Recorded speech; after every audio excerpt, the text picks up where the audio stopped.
Hey there. Hello, how do you do? My name is Harry Wetzel. Thanks for coming.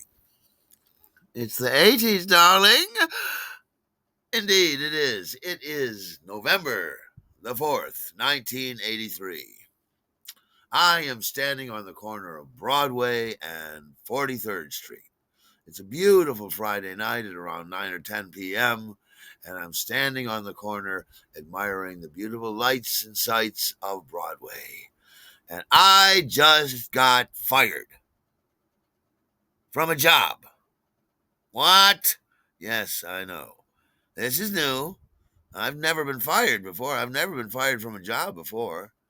I don't know what I'm going to do. I begin to wonder, is this the prophecy of my bookstore boss coming true? He said, Harry, this is the sort of lifestyle that's going to catch up with you someday. And I begin to wonder if some aspect of my lifestyle has indeed caught up with me. Or is this instant karma? Is this instant karma because I broke that solemn promise to myself that I made back in 1977 when I was working at the movie theater and I was sweeping up mountains of garbage and oceans of flat soda pop and deserts of stale popcorn and the odious aroma that came about when all of these things mixed together was so dreadful that I made a solemn promise to myself that I would never work in the food industry. I would never work in the used food industry. I would never work as a waiter. I would never work in a restaurant for the rest of my life. I won't do it. I just won't do it. And is this karma for breaking that solemn promise to myself? I wonder. So, face facts, I'm jobless. I've got to find a job. I've got to go job hunting in Manhattan. Oh, joy. Oh, rapture. There's no more fun way to spend time than hunting for a job in Manhattan. Not really. So I decide, what am I going to do? I've got to do something, and I don't want to go back to anything. I'll tell you that right now. So I think and I think and I think, and even though I hate it, I decide that the best way to make some decent cash in Manhattan is to wait tables. I know. So, in spite of everything,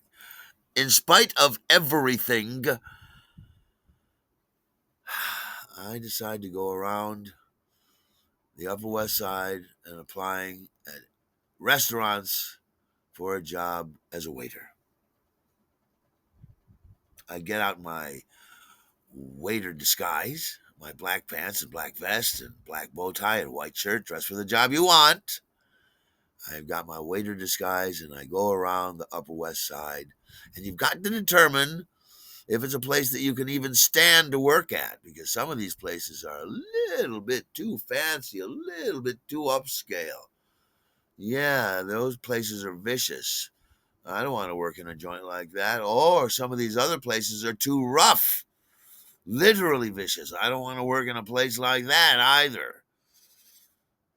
It's got to be just right, somewhere in the middle. And thank heavens there are a number of establishments sprinkled around the Upper West Side. I go over to Columbia Avenue and to Columbus Avenue, and to Amsterdam Avenue and up and down Broadway, looking at place after place after place. And you just never know what you're going to run into when you're applying for a job. You never know who you're going to be applying for a job from. So, I walk into a store one day and I happen to be wearing this very button.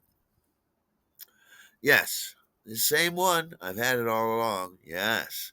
And I'm wearing it on the lapel of my sport coat. It's no big deal. It's the 80s. A lot of people are wearing buttons. Anyhow, I go in there all chirpy and peppy and I say, "Hello, I'd like to apply for a job as a waiter. Do you have any applications I could fill out?" And she looks at me. She looks at my button. She looks at me. She gives me a look like the button actually says, "I support murder and cannibalism. Yay!" And she looks at me. She looks at the button. She looks at me again. She says, "The Twilight Zone." And she shakes her head disapprovingly. And I say, "Yes, my hometown," which is what I always say whenever anybody asks about that button. And that went over like a lead balloon. She says, "I think you'd better apply someplace else." I said, "Thank you," and got the hell out of that crummy place. Who wants to work in a stodgy joint where they don't have a sense of humor or don't like good writing? The Twilight Zone is some of the best writing on television. Rod Serling and Richard Matheson are brilliant. So I start to work my way around the Upper West Side until we're running out of restaurants to apply at. I work my way down to the 80s, down to the 70s, down to the 60s. I skip Midtown because forget it, and I pick up again at 38th Street, the Chelsea area, and I am applying and applying. Days stretch into weeks, and I still don't have a job. And now my feet are swollen. My feet are killing me.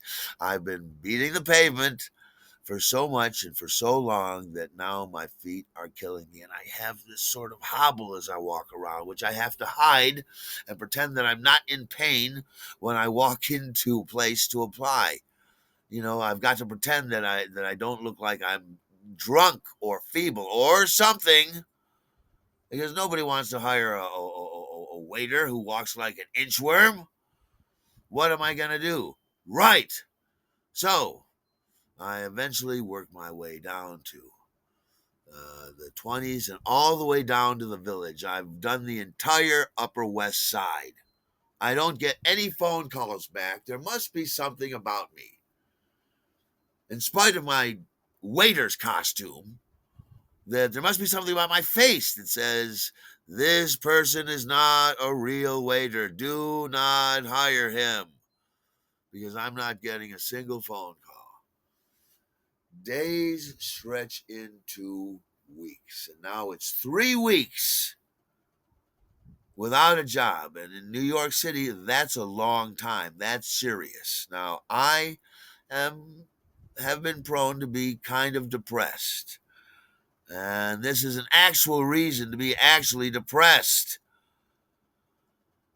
So I'm walking around, still not sure where I'm going to work, still applying, still getting no phone calls, and it's Thanksgiving. Shit. And I still don't have a job. It's over 3 weeks now.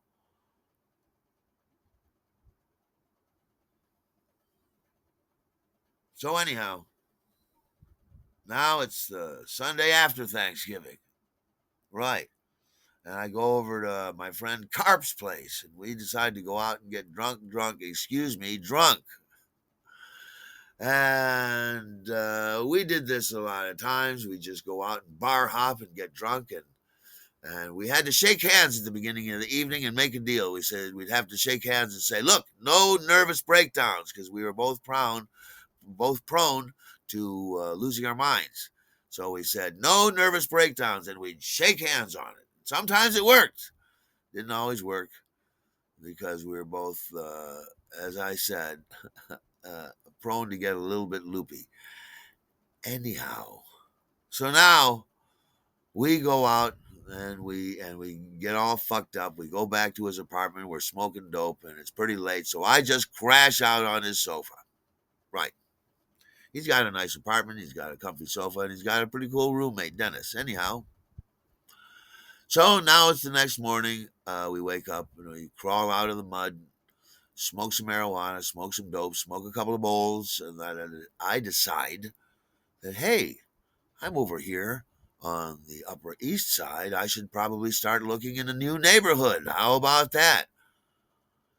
So I step out of Carp's apartment. He lives over there on 2nd Avenue by 92nd Street. And I step out into the cloudy Monday morning, Monday, the 28th of November, 1983. And I walk down 2nd Avenue to 86th Street. And I walk 86th Street all the way over to Lexington Avenue. And then I come back, looking in Emporium after Emporium. And I don't have the nerve to even enter any of these places, let alone want to work or apply for a job or work there. I just can't bring myself to do it. I walk all the way back to 3rd Avenue, and now I'm at 3rd Avenue and 86th Street. And I'm standing on the corner, and I'm under a under a cloud of gloom. These restaurateurs must be able to smell fear, because I try not to broadcast that I'm miserable. I try not to broadcast that I hate myself and I hate my life. But it's one of my mantras. Unfortunately, it has crept into my brain, and it has convinced me that it is my true mantra, that I hate myself and I hate my life, and I say it over and over and over. And it's a self-feeding entity. This misery it gets bigger and bigger until it becomes overwhelming, and I'm crippled by it. So I'm standing there on the corner, just under a cloud of gloom, trying to look for a job that I don't want. And now it's decision-making time. Do I turn south and go down 3rd Avenue, or do I stay on 86th Street and continue looking for a job on 86th Street? Continue looking for a place that I think I can stand applying for a job. So I'm standing there on the corner, overwhelmed with depression. It's decision-making time. Am I going to cross the street, or am I going to go down the block? And as I stand there, overwhelmed with depression, I can't imagine what on earth I could possibly find down 3rd Avenue. I can't imagine what I could possibly find.